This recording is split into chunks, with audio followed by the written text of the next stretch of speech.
Hi everyone, Edie and I decided to show you something that we do for our church. We work with the girls aged 8 through until they turn 12, and we meet with them twice a month for an activity, and this month's activity is going to be based on Valentine's Day. So I thought I'd show you what we were going to do for Valentine's Day.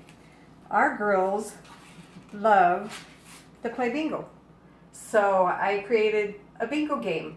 So each of them can play bingo. We bought some sweetheart candies that they can use as their markers on their bingo game. There's a story after that I'm going to tell them about a girl whose name was Valentine and all the things that she did to live up to her name. So after that story, we're going to have them fill this out. How can I show love to others? Then there's a couple other things that we're going to do. One of them, I think the girls will get a kick out of this one, is a Valentine's Day joke. Now this is the code here, and they fill in the blanks here. And one of the questions is, what did the frog say to the friend on Valentine's Day? And it's something like, you are totally, and I can't remember the last word, but anyway, they'll get a quick kick out of that. Another thing we'll do with a die, and the girls will take turns rolling a die, and they will draw in the love bug on their little card here. And then finally, we're going to have an activity. And this is what the activity is going to look like when it's all done. And it has a little ribbon here to hang on the wall. What they'll do is they'll take a paper plate and they'll cut out the center of it. Then we printed in 3 different colors, pink, purple, and a darker pink, hearts that they can cut out and glue on that and take it home. And that will be their Valentine's Day wreath. And then I will let them choose one of the ribbons that are a mess right now to put on their wreath so it can hang on the wall when they get home. And that's just nothing to do with nutrition or anything else, but we just thought this would be a fun activity for the girls. It might be something that you would do with your kids at home or maybe your grandkids. So thought we'd share it with you. So that's about it. Have a good day and happy Valentine's Day. All right, so it's a different day, and we're just carrying on with the crafting thing. We've showed you some crafts we have done in a previous video, so we thought we'd show you a couple other things to keep with the crafting of what we do with the girls. So I'm going to show you a couple of things that I do. I love to make these kinds of quilts. These are called rag quilts. They're not the kinds that I like these a lot because you don't have to have the frames to set them up on. You don't have to poke your fingers when you do this with the needles. I remember both my sisters and I sitting down in the basement around a big quilt frame with our mom and doing this, and that takes hours and hours and hours with those quilts. This I can do by myself. I don't have to set up a frame. This one isn't quite done, so I'll show you what a rag quilt looks like before you totally get it finished. If you can see the inside, you just sew all the squares together, and then you have this seam on the other side. When it's finished, and I'll show you on this one too, because I don't know if you can see it very well. Well, you can see the top here. I made this quilt also that's on this bed, and it's a rag quilt. And you can see the underside. Now, a lot of people prefer to put this on the top side of the quilt. I made a rag quilt for my daughter, and she puts this up. I prefer the other side up, but this looks very cute up also. But what you do is you clip the seams maybe about 3/8 to a 1/2 inch apart, or maybe even a 1/4 inch apart, depending on what you like. And then you wash it in a big washer, obviously, depending on how big the quilt is. And it kind of frees up the seams, and so they're all fuzzy. And a lot of people, like I say, prefer this side to this side. So those are a couple of quilts that I've made and in the process of making. So let's see what Edie does. Well, I'm in the process of making a scarf. I've got a couple here. There's some that we sell.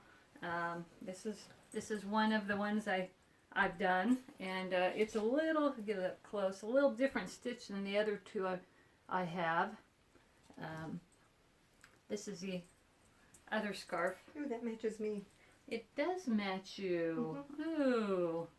So here's another scarf. I'll hit Sandy in the face. Wouldn't be the first time. No, I've been hitting her in the face all week as we've been moving tile. Anywho, okay, up close there, that's a different stitch. And I'm doing that same pattern in this color. So when it's done, it'll be as long as the other one. I've got a couple other different styles I do too, one with loopy fringe, but we do, so that's another thing that I do is scarves. And then another thing I do, and I really enjoy doing these are little girl hair bows. And this is the heart. This is a little flower. Another little flower. And a ladybug. I don't know if you can see those very well. I really enjoy doing these. I just whipped these up in maybe, I don't know, I whipped them up last night so I could show them today. But it's just, they turn out really cute, and I've given some to, before we started our business, I gave some to some little girls, and they just really look cute in their hair too. Well, and we sold some on our Cassidy site, so yeah. Those will go in to fill that void. So, but they are really, really cute. They're a big seller. The little girls love them, and anyways, it's a cute thing for them to have. They really like them if they're cheerleaders, because you know they wear the big bows in their hair as cheerleaders, so they're really good for that. So that's just a little bit more of what we do, and just can't go without some sort of philosophical message. So, you know, in church this week we heard a message about just being kind to each other, and the person who was giving the message said that most people are doing the best they can. That reminded us of a story we heard a few years ago when we had a guy doing some work on our house, and he told us that, and the guy was probably mid-30s, and he had been to a funeral over the weekend of a guy he went to high school with, and since he was so young, we said, oh, was it an accident or, you know, some kind of illness? And he said, no, actually the guy had committed suicide. And we said, oh, you know, that's really tragic, too, but very sad. And we said, you know, one of the clergy who spoke at the funeral, though, said, and reminded everyone that it's important that we don't judge the choices other people make. Because in this guy's case, his better, and this is what the clergy said, his better isn't our better. None of us have any idea of what battles other people are fighting. And that was a real aha moment for both of us, because it reminded me that, because I tend, up to that point, I tended to look at other people's choices the way I would have made them. And it reminded me that people make choices based on their own circumstances and their own expectations, and sometimes life is just plain hard. And so it opened up my eyes to being open to other people's choices of how they live their lives. I can't judge other people's actions and choices through my narrow lens of the way I live or the way things hit me. That other people really need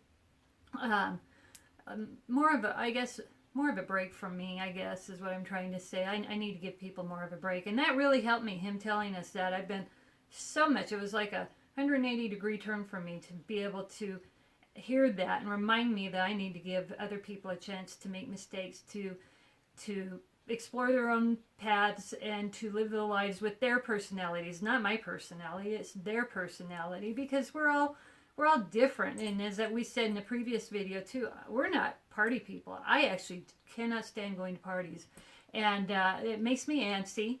I don't like all the people around me, and within 15 minutes I'm ready to go. That doesn't mean other people, though, don't thrive off of parties. But for Sandy and me, I think I'm speaking for you too, we're both yes. introverts. Even though, and being an introvert doesn't mean you're shy. Clearly, if we were shy, we wouldn't be doing this. Introvert just means you value smaller groups or a lot of alone time.